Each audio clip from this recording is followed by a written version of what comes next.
एक जमींदार साहब थे। जमींदार के दो बेटा, दोनों को पढ़ने के लिए भेज दिया। पढ़ लिख करके शहर विदेश में पढ़ लिख गए दोनों बच्चे। और शहर में पढ़ लिख करके एक बन गया डॉक्टर, एक बन गया मास्टर। दोनों डिग्रियां लेकर के आ गए बढ़िया। अब शहर गए पढ़ने के लिए, तो फिर तो गए सो वहीं के भाई। हाँ, फिर कौन लौट पाए? हाँ जी, ये सच्चाई है, उसमें संशय की कोई बात ही नहीं है। तो शहर में पढ़ करके और जमींदार के दोनों बच्चे, एक बन गया डॉक्टर, एक बन गया मास्टर। परंतु व्यवस्था ऐसी गड़बड़ाई कि जमींदार ने बेचारे ने अपनी संपूर्ण जमीन को बेच करके, गिरवी रख करके, बेच करके बच्चों को पढ़ाया लिखाया। पर अब ये तो पेमेंट में इनको मिलने लगी, तो भाई ये तो पिताजी की तरफ ध्यान ही ना दे। हाँ, इनका 1% भी पिताजी की तरफ ध्यान नहीं। मामला सब गड़बड़ा गया। पिताजी ने चिट्ठी लिखी, पहले का जमाना था। बोले भाई एक काम करो, अब तुम पढ़ लिख गए हो और अब मेरा स्वास्थ्य गड़बड़ है, तो एक बार देखने के लिए तो आ जाओ भाई कम से कम। हाँ, 2 साल व्यतीत हो गए, पर 2 साल में एक दिन के लिए भी तुम नहीं आया। 1 महीने बाद बच्चे पहुंचे। जब दोनों छोरा पहुंचे तो पहुंच के प्रणाम किया बढ़िया से। पिताजी ने दोनों बच्चों को समझाया कि देखो बेटा, अपने पास जितनी जमीन जायदाद थी सारी की सारी तुम्हारी पढ़ाई में हमने बेच डाली है। अब हमारे पास में कुछ बचा नहीं है। मैंने तो इसी संकल्प से किया था कि भाई तुम्हारे को पढ़ा लिखा दूं। हाँ, खुशी इस बात की मुझे जरूर है कि दोनों बच्चों को मैंने पढ़ा लिखा करके आज अच्छी स्थिति में बैठा दिया। परंतु दान धर्म यज्ञ अनुष्ठान पूजा पाठ कुछ भी नहीं कर पाया, क्योंकि तुम्हारे लालन पालन में लगा रहा भाई। हाँ, शहर में बच्चों को रखना बड़ी कठिनाई वाली बात होती है।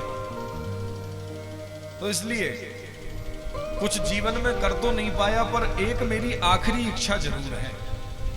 बताइए पिताजी? बोले जब मैं मर जाऊं तो मरने के बाद मेरी जो अस्थियां हैं, उन अस्थियों को ले जाके भैया कहीं गंगा जी में विसर्जन करे आना, प्रयाग वाली गंगा में। हाँ, बच्चे बोले कि पिताजी आप घबराते क्यों हो, हम सब कुछ करेंगे आपका। अब पिताजी बोले भाई देखो, अब कठिन समय चल रहा है, पढ़ लिख गए हो तुम लोग, शिक्षित हो गए हो, और शिक्षित लोग इन सारी बातों पर विश्वास नहीं करते हैं, तो इसलिए मैंने पहले ही बता दिया। बच्चे बोले हम सब करेंगे। कुछ दिन व्यतीत हुए, पिताजी सीताराम कह गए। अब जब सीताराम कह गए तो उनको जलाया, और जलाने के बाद सब उनकी क्रियाएं की, और फिर जो बड़ा वाला था वो था मास्टर, और छोटा जो था वो था डॉक्टर।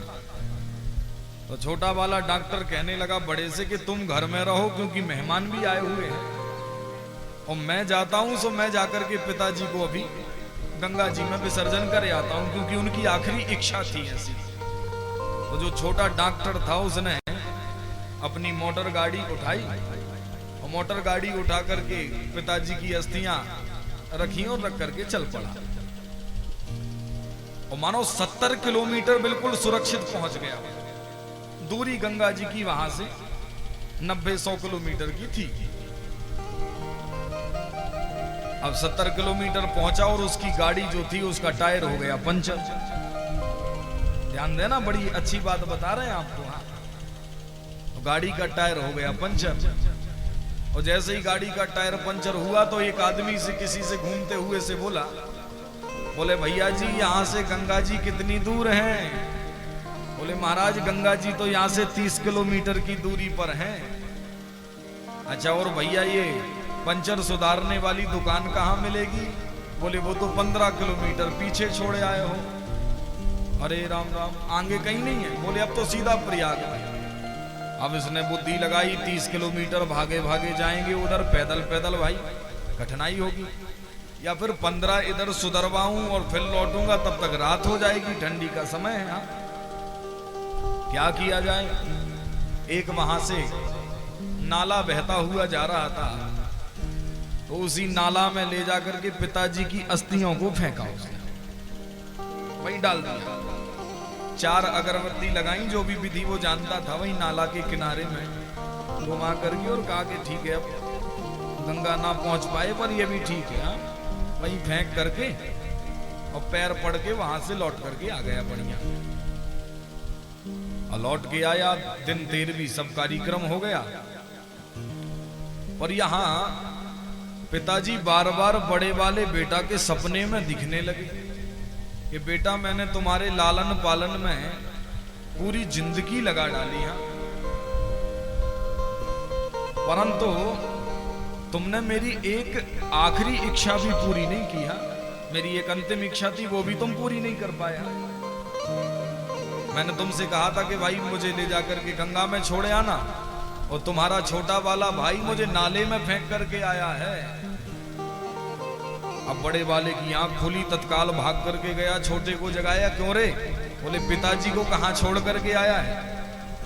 बोले पिताजी को वहीं गंगा में छोड़ के आए, गंगा जी गए थे तो। हाँ, बोले नहीं, पर पिताजी ने तो मुझे ऐसा बताया है तो कि तू कहीं उनको नाले में छोड़ करके आ गया भाई। हाँ, तो वह कहने लगे, छोटा वाला बड़े जोर से हंसने लगा, ठहाका मार करके।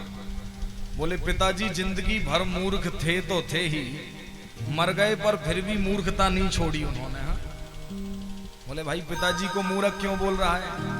बोले एक बात बताओ, मूर्ख नहीं है तो क्या है? हाँ? यहां वो तुमको 70 किलोमीटर बताने के लिए आ गए हैं कि हम अभी तक तरे नहीं हैं। हाँ? यदि 30 किलोमीटर बहते बहते वहीं पानी उसी नाले में चले गए होते, तो आजकल तो ऐसी सरकार की कृपा है कि सरकार की कृपा से प्रत्येक नाला गंगा जी में मिलाए गए हैं। हाँ? तो बहते बहते यदि 30 किलोमीटर चले जाते तो अब तक तरन तारण नहीं हो जाता भाई उनका। हाँ? अब तक कभी के तर गए होते। तो ऐसी कुछ स्थितियां बच्चों में दिखाई पड़ रही हैं आज। हाँ? ये क्या है? ये संस्काराद्युज उच्यते। जैसा उनको आपने ढाल रखा है ना, तो वैसे ही ढलेंगे। मैं तो बस इतना ही समझाना चाह रहा हूं कि भाई आज ध्यान दे लेना, नहीं तो काऊ के नाले वाले में पड़े रहो, बाकी आगे की तुम जानो। हाँ? भाई ज्यादा पढ़ लिख जावे वो भी कठिनाई है बच्चों के लिए। हाँ? पढ़ना लिखना तो जरूरी है, पढ़ेगा इंडिया तभी तो बढ़ेगा इंडिया। हाँ? पर भाई इतना भी ना पढ़ जावे कि छोरा विदेश चला गया तो इधर 5 दिन तक आदमी सड़ता ही रहे, अभी उसको हवाई जहाज की टिकट ही नहीं मिल रही है वापस आने की। हाँ? और बगैर छोरा की आगी लगाए तुम्हारा उद्धार होने वाला नहीं है, ये समझ लो भाई। हाँ? तो इसलिए देश में ही रहे, नॉन रोटी खाओ और प्रभु के गुण गाओ। हाँ? ये ज्यादा बेहतर है, इसलिए ज्यादा विदेश की ओर ना भागा जाए। हमारे देश में यदि हम रहें तो वो मूल ठीक है, हमारी व्यवस्थाएं। हाँ? थोड़ा कम रहेगा पर एक व्यवस्थित रहेंगे। हाँ? नहीं तो आज विदेश की दुनिया देखिए कैसी विपरीत बिगड़ी हुई है। हाँ? तो मानो